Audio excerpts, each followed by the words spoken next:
Hey, what's up, everyone? It's your host Xavier Daniel with Walk On Warriors. And right now, we're going to break program down to the basics. Let's understand the positions and the hierarchies within the positions. We're going to break it down from the most important on the court to the lowest factor. And if you could truly get that lowest factor to be a true X factor, there's absolutely no way you cannot win a game. So let's go ahead and let's get straight into it. All right. This is absolutely no surprise on who's the number one position on the court, and that is your power forward. I couldn't even say that with a straight face. All right. And that's your point guard. We are talking about the person who has the ball in his hands probably 90% of the time based on whatever team you're really on and how your lineups are structured. But the point guard, this is the guy who really is going to set the pace on offense, whether you're going to be a team who uses up 20 seconds of that clock or a team who gets the ball up so fast and just gets to the basket within 7 seconds type of thing. This guy is going to set the pace. He's going to score the ball. He's going to be your primary playmaker. This is kind of like your floor general. This is everything all in one. And as we've seen how the game transcends, we think of a natural point guard as someone who gets everybody involved. Well, this is the game of 2K. You have to be able to get everybody involved, but your primary thing to do out there is to get a bucket. If the defense doesn't respect your point guard to score, nobody else on the floor is going to score. So we just got to change that misconception of what a true point guard is on 2K. We have to understand the game has changed from the 1990s to the 2020s now, where most of the point guards in the game, even in real basketball, are score first, but they have the ability to pass the ball where they get in trouble or they see a double team coming and things like that.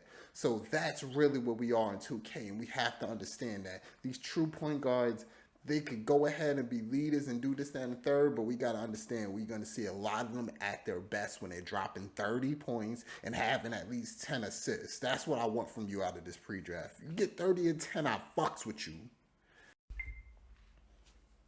All right, we got that first one out the way. Now let me talk about the center spot. I told you the point guard sets the pace and gets things going, but the center also has to be one of those as well. You got to think about it like this. For the most part, the center plays both sides of the court.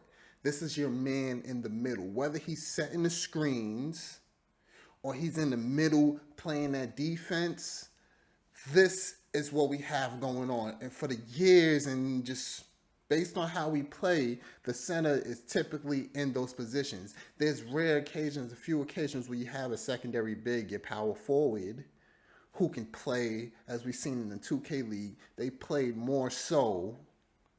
The power forwards was in on defense, and then your center was on offense. So we had to change you got a big on offense and a big on defense, and we keep it going. But for traditionally, the center has played both sides of the floor, so they had to be defensive minded and offensive minded at the same time, knowing when to slip, when to roll, when to hold those screens.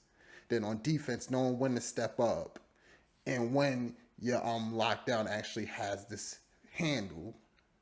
But the thing is, they make the impact because they play on both sides of the court. All right, and now we're on to the third totem pole. And based on the team, this is a toss up between the lockdown and the shooting guard. But for me, I'm going to sit here and put this on the lockdown. My third totem is always going to be the lockdown because, as I already stated, the point guard keeps coming up. The point guard controls the offense. The big man stuck in the middle with helping control the offense and the defense. And then you have the lockdown. The lockdown has to control the defense. So if you're thinking like a game of like how Madden has the where you have the defense guy, the offense guy, and the coach, you got to think about it like that. They have primary responsibilities for doing things like that. So your lockdown has to be able to get that ball, put the pressure on them, be the point of attack, and push your defense faster and pushing their offense and making them move not how they want to move. So if this team is one of the teams who get the ball up court and they're more methodical, you want to push the pace and make them their offense start moving faster where they're not used to. And then if you have a fast-paced offense that you're going against, you want your defense to your defender, your lockdown, to be able to slow this person down and get them in ways that they just don't want them to move. You want to control the pace, and then your lockdown just has to control the primary ball handler on the other end, making him do things that he just doesn't want to do. Let's do this. The fourth on the totem pole, the totem pole, the hierarchy of positions is going to be the shooting guard.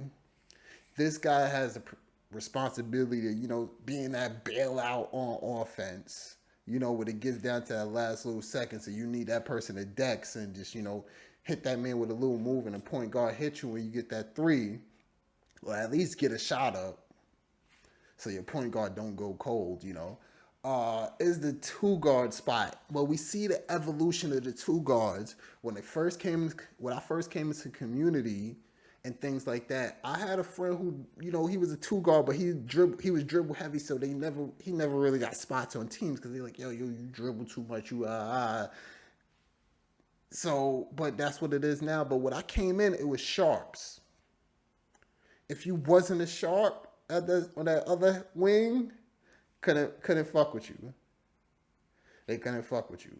But nowadays, as we're seeing how the game is progressing, these defenders are getting better. The rotations from the teams are getting better. So it makes no sense to keep attacking that lock. So what a lot of people do it, now they hitting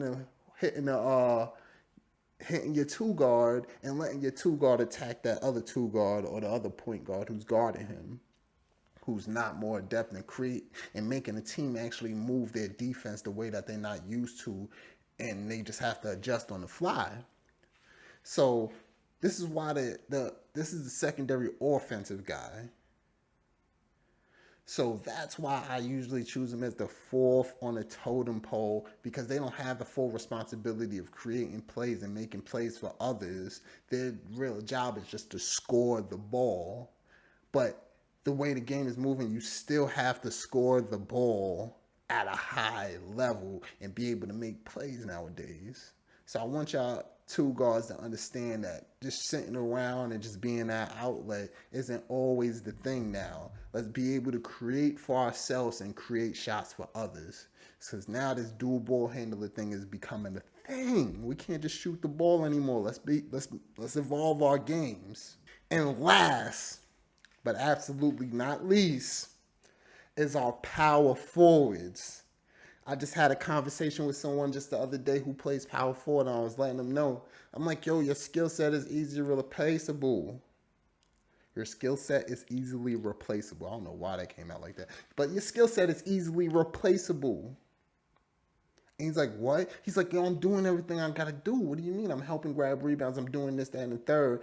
And I'm like, all right, cool. But what else do you do?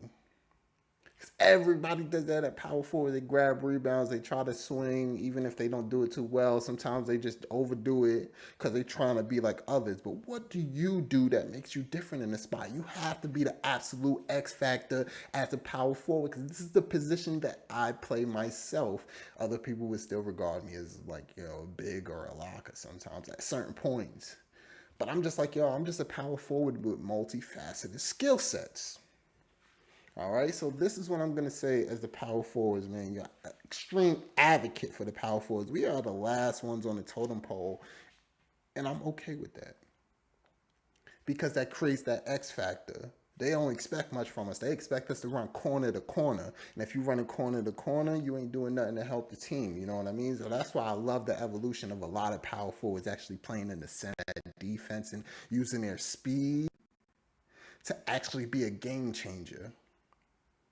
So that's what I really want to see more out of y'all coming into this 2K, is to change your game, bring something different to it. Thank you for tuning in. You already know it's your boy Xavier Daniel with the Walk on Warriors, man. So You stay locked because we bring you videos like this all year long.